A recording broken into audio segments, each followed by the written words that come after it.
Yo what's up guys, तो आज मैं लेकर आ चुका हूं दो न्यू अमेजिंग गेमिंग लैपटॉप्स। एक है Alienware 16 Aurora और दूसरा है Alienware 16X Aurora। ये दोनों ही लैपटॉप्स गेमिंग में बहुत ज्यादा क्रेजी हैं और तुम्हें लग रहा होगा यार Alienware है तो 2 लाख 2.5 लाख वाली रेंज में होंगे, बट ऐसा बिल्कुल नहीं है। ये दोनों ही लैपटॉप्स आते हैं मस्त बजट में। पर क्या मस्त बजट के साथ साथ इसके अंदर मस्त गेमिंग, स्ट्रीमिंग, एडिटिंग सब कुछ हो पाता है या फिर नहीं? तो आज हम लोग चेक करने वाले हैं इसी को, बट सबसे पहले करते हैं इन दोनों को अनबॉक्स। इसके प्यारे से बॉक्स को ओपन करते ही आपको मिलता है लैपटॉप, साथ में एक चार्जर और एक पावर केबल। कुछ डॉक्यूमेंटेशन और स्लीव्स भी मिलती है जिससे आप लैपटॉप को मस्त कैरी कर सकते हो। एक चीज है जो कि आप तुरंत नोटिस करोगे वो है इनके चार्जर। Alienware 16X के साथ आपको मिलता है बड़ा चार्जर जो कि चार्जिंग सप्लाई देता है 280 वॉट तक। वहीं पर Alienware 16 मॉडल के साथ मिलता है एक छोटा चार्जर जो कि 180 वॉट तक पावर सप्लाई देता है। दोनों को साइड बाय साइड रखकर देखो भाई कितना बड़ा डिफरेंस है। ये चार्जर अलग ही बड़ा है और ज्यादा बड़ा चार्जर मतलब ज्यादा परफॉर्मेंस। तो अगर आप दोनों ही लैपटॉप ध्यान से देखोगे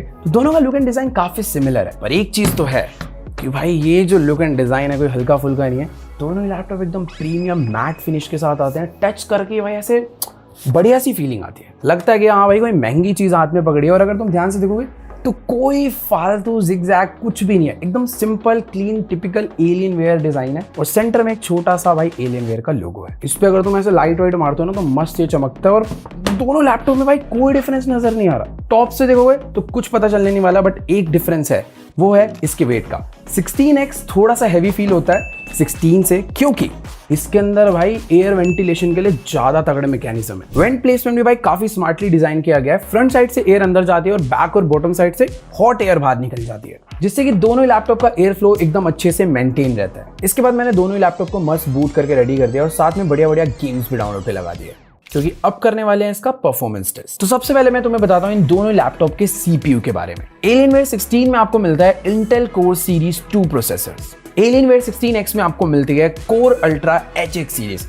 सिंपल भाषा में बताऊं तो 16X ज्यादा पावरफुल है, यानी कि इसका CPU जो है वो हेवी टास्क को इजीली हैंडल कर लेता है। Alienware 16 Aurora में आपको मिलते हैं RTX 3050 से लेकर RTX 4050 तक के ऑप्शंस, बट इन सब कामों में 16X की जो परफॉर्मेंस है, चाहे वो रियल लाइफ हो चाहे वो गेमिंग हो एडिटिंग हो, बहुत ज्यादा स्मूथ फील होती है। बट इसका मतलब ये नहीं है कि 16 खराब है। 16 में बेसिकली आपको सब कुछ मिलेगा बट बैलेंस्ड परफॉर्मेंस के साथ, कि सारे काम होंगे बट स्मूथली होंगे, अल्ट्रा फास्ट नहीं होंगे। उन सब कामों के लिए 16X है। अब यार देखो, दोनों ही लैपटॉप्स के अंदर इतना भारी भारी माल मसाला भर दिया है तो कूलिंग पे भी तो काम करना पड़ेगा ना, थोड़ा सा वेंटिलेशन, थोड़ा सा थर्मल वर्मल लगा के कि भाई लैपटॉप गर्म ना हो, क्योंकि दोनों गर्म होने लग गए तब तो भाई कुछ भी नहीं चलने वाला। इसीलिए दोनों लैपटॉप्स में आपको क्रायो चैम्बर कूलिंग सिस्टम मिलता है जिसमें डुअल फैन सेटअप दिया गया है। अगर मैं तुम्हें सिंपल विजुअलाइजेशन से बताऊं तो फ्रंट और ऊपर से कूल एयर अंदर जाती है जो कि अंदर के सारे कंपोनेंट के टेम्परेचर को डाउन कर देती है, और जब वो एयर गर्म हो जाती है तो भाई वो पीछे से एकदम नीचे वाली साइड से बैक हो जाती है, तो लैपटॉप को पता भी नहीं चलता भाई कहां से ठंडी हवा आ रही है और कहां से गर्म निकल रही है। हाँ, एक चीज है कि जब भी ये फैन चलते हैं कूलिंग करने के लिए तो थोड़ा बहुत फैन नॉइज आता है, बट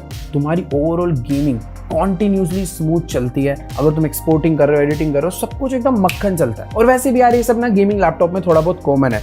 वैसे अगर कूलिंग की बात करूं तो 16X में भाई सब कुछ ही बेटर है, तो कूलिंग थोड़ी सी बेटर फील होती है। इसके बाद इन लैपटॉप्स पे स्टार्ट करा मैंने गेमिंग टेस्ट। दोनों ही लैपटॉप में AAA टाइटल्स डाल दिए। तुम लोग देख सकते हो भाई Alienware 16X, इस पे तो भाई तुम कंफर्टेबली 2K गेमिंग कर सकते हो। 70 to 75 FPS आपको मिलते ही मिलते हैं 2K पे भी। गेम प्ले काफी ज्यादा स्मूथ रहता है, बिल्कुल भी ब्लरी फील नहीं होता। बट वहीं पर Alienware 16 पे कहूं तो यार देखो 2K तो नहीं बट 1080p गेमिंग बहुत अच्छे से हो जाते हैं। 90 FPS इसमें भी मिल जाते हैं। कैजुअली गेमिंग करने के लिए ये लैपटॉप बहुत सही है, बट अगर तुम्हें AAA टाइटल फुल अच्छी क्वालिटी में खेलने हैं तो 16X काफी बेटर है। अब इतनी सारी खतरनाक चीजें लग गई हैं तो तुम्हें शायद से लग रहा होगा कि भाई क्या ही चल जाएगा 1-2 घंटे से ज्यादा, बट ऐसा बिल्कुल नहीं है।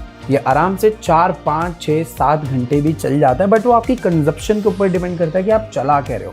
वैसे दोनों ही लैपटॉप में सेम बैटरी लगी हुई है ऑलमोस्ट, पर ये वाले की ज्यादा चलती है। बेसिकली Alien 16 Aurora की जो बैटरी है वो थोड़ी सी ज्यादा चलती है क्योंकि इसके कंपोनेंट्स थोड़े से हल्के हैं। वैसे तो ये भी 6-7 घंटे चल जाता है, बट अगर आप एकदम हैवी गेमिंग करोगे तो भाई 4 घंटे में इसकी बैटरी ड्रेन हो जाती है, पर ये वाला लंबा चलता है। अब ऐसा इसलिए क्योंकि भाई इसके जो कंपोनेंट्स है, इसका GPU CPU इससे हल्का है, तो ऑब्वियसली इसकी बैटरी कंजप्शन थोड़ी सी कम होगी, इसलिए ज्यादा लंबा चलता है। पर एक एडवांटेज हो रहा है इसमें, इसका चार्जर तुमने देखा होगा बड़ा है, तो ये जल्दी चार्ज हो जाता है। तो सिमिलर है, बट हाँ अगर मोस्ट एफिशिएंट देखा जाओगे कि भाई कौन ज्यादा लंबा चलता है तो ये है। बाकी यार एक चीज मुझे काफी बढ़िया दिखी जो कि है इसके पोर्ट्स। भाई काफी ज्यादा प्रैक्टिकल दिए गए हैं। रियर साइड पे आपको पावर पोर्ट, HDMI और USB पोर्ट मिलते हैं। यूजुअली यार ये जो HDMI वगैरह जो लैपटॉप साइड में दे देते हैं ना, तो थोड़े से अजीब लगते हैं, पूरे टाइम मोटी सी तार दिखती रहती है। पर अगर आप एक सेकेंडरी मॉनिटर कनेक्ट करते हो इस लैपटॉप से, तो भाई पत्ता भी नहीं चलने वाला कि HDMI कहां से आ रही है। साइड में आपको USB टाइप A पोर्ट मिलता है, 3.5mm जैक और ईथरनेट पोर्ट दिया गया। और जो चीजें आपको बार बार एडजस्ट करनी होती है, जैसे कि कुछ भी आपको पेन ड्राइव लगानी है, कोई डोंगल कनेक्ट करना है,